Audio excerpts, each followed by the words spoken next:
नाम है। आज मैं आपको एक नाम की कथा सुनाऊंगी। एक गांव में एक किसान था और अपने खेत में खूब काम करता था।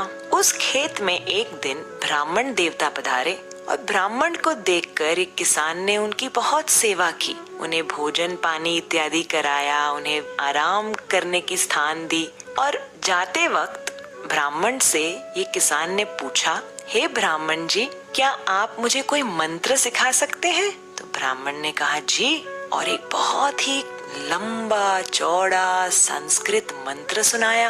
अब ये साधारण सा किसान कहता है, मुझे ये मंत्र नहीं याद होगा, मैं नहीं कह पाऊंगा, बड़ा कठिन मंत्र है ये, कुछ सरल बताइए। तो साधु जी एक और मंत्र सुनाते हैं, वो भी बड़ा ही कॉम्प्लिकेटेड था, टंग ट्विस्टर की तरह, जो बोल ही नहीं पा रहा था किसान। कहता है ये भी बड़ा कठिन है, मुझसे ये मंत्र नहीं बोला जाएगा, कुछ बहुत सिंपल बता दीजिए ना जो मैं कर पाऊं।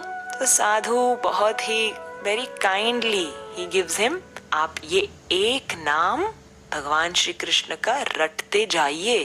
क्या है वो नाम? कृष्ण चंद्र। तो किसान को कह रहा है, बोलो कृष्ण चंद्र, कृष्ण चंद्र।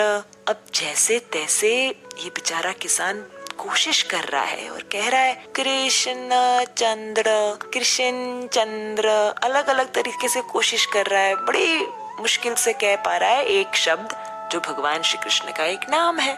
कृष्ण चंद्र, कृष्ण चंद्र, कृष्ण चंद्र, कृष्ण चंद्र, कृष्ण चंद्र बोले जा रहा है, बोले जा रहा है। दिन से दोपहर हो गया, सुबह से दोपहर वो यही नाम रटता जा रहा है। अब दोपहर में किसान की पत्नी भोजन लेकर आती है। अरे पतिदेव भोजन कर लीजिए। अब पतिदेव क्या कर रहे हैं, हमारे किसान क्या कर रहे हैं? कृष्ण चंद्र, कृष्ण चंद्र, कृष्ण चंद्र बोले जा रहे। पत्नी कहती है ठंडा हो जाएगा भोजन, पहले आप भोजन कर लीजिए। पति कहते हैं मैं नहीं छोड़ सकता इस मंत्र को, यदि मैंने छोड़ दिया तो मैं भूल जाऊंगा। तो पत्नी कहती है okay, I have an idea, आप भोजन पा लीजिए और मंत्र मुझे बता दीजिए, क्या जप रहे हैं आप? मैं जपती रहूंगी, फिर आपका जब भोजन समाप्त हो जाएगा मैं आपको बता दूंगी क्या कहना है। तो किसान अपनी पत्नी को कहता है ठीक है बोलते रहो, कृष्ण चंद्र, कृष्ण चंद्र, कृष्ण चंद्र। पत्नी ने भी हाँ हाँ हाँ ठीक है मैं बोलती रहूंगी, और वो कहने लगी कृष्ण चंद्र, कृष्ण चंद्र। धीरे धीरे यहाँ चलती गई, वहाँ चलती गई, अरे सखी से बात करने लगी, वहाँ उस ग्वाले से बात करने लगी, अरे बीच बीच में मंत्र भी बोल रही थी। किसान अपना भोजन पा रहा है। जैसे ही भोजन समाप्त हो गया अपने पत्नी से कहता है चलो मुझे बताओ वो क्या शब्द था जो मुझे जप करना है। तो वो कहती है अरे वो शब्द क्या था, हाँ हाँ हाँ हाँ फिसल चंद्र, फिसल चंद्र। तो किसान साधारण स्वभाव का, अब वो कहने लग रहा है फिसल चंद्र, फिसल चंद्र, फिसल चंद्र, फिसल चंद्र, फिसल चंद्र। ये सुन के वैकुंठ में बैठे भगवान श्री नारायण को हंसी आ गई। अपने लक्ष्मी देवी को कहते हैं अरे ये तो मेरा भक्त मुझे इतने प्रेम से पुकार रहा है, मैं उसे जाकर वैकुंठ ले आता हूँ।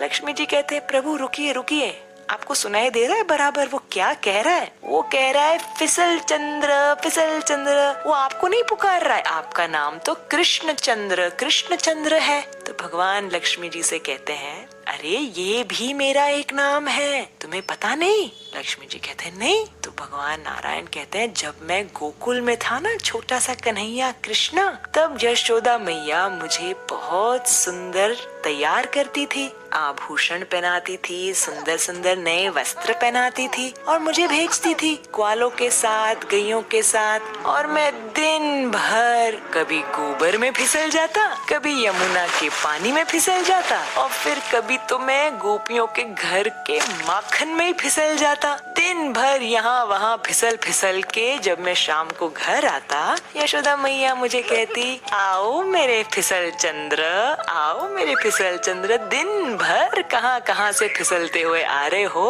आओ अब थोड़ा नहा धो लो और ढंग के वस्त्र पहन लो। तो ये नारायण जी कहते हैं लक्ष्मी से कि मेरा नाम सही में फिसल चंद्र है और ये किसान मुझे ही पुकार रहा है, मुझे अब जा इसका उद्धार करके आता हूँ। इस प्रकार से भगवान श्री कृष्ण के अनेक नाम और हर एक नाम के पीछे उनकी लीला, उनकी कथा और उनका महत्व है। आज तो मैंने सिर्फ एक सुनाया है, दूसरे नाम का महत्व जानोगे? चलो सुनते हैं अगली कहानी।